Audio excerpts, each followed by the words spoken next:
Hello friends, இன்றைக்கி திதிப்பு காராமணி சுண்டல் recipe பார்க்கலாம். காராமணி நல்லா 8 hours ஊற வச்சுக்கணும். ஓவர் நைட் ஊற வச்சுருந்தா கூட கரெக்டாக இருக்கும். வெள்ளை காராமணியோ இல்லை சிகப்பு காராமணியோ எது வேணால் யூஸ் பண்ணிக்கலாம். நல்லா ஊறினா நல்லா வேகும். ஊறின காராமணியிலேருந்து நல்லா தண்ணியை வடித்து எடுத்துடணும். அந்த தண்ணியை நம்ம யூஸ் பண்ண வேண்டாம்.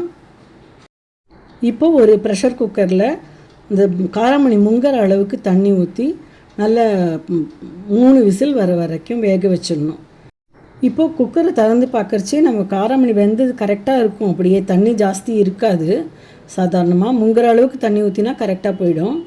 அப்படி தண்ணி அதிகமாக இருந்ததுன்னா ஒன்று வடிகட்டி எடுத்துக்கலாம். அப்படி இல்லைன்னா ஓப்பனாகவே வச்சு குக்கரை திறந்தே வச்சு கொஞ்சம் நேரம் கொதிக்க விட்டால் சரியாயிடும்.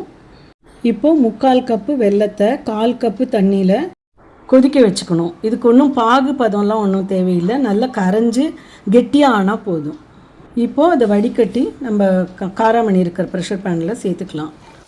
காராமணியும் வெல்லமும் சேர்ந்து நல்லா கொதிச்சின்னு வரைச்சி 2 டேபிள் ஸ்பூன் தேங்காய் துருவலை சேர்த்து இன்னும் கொஞ்சம் கிளறி விடணும்.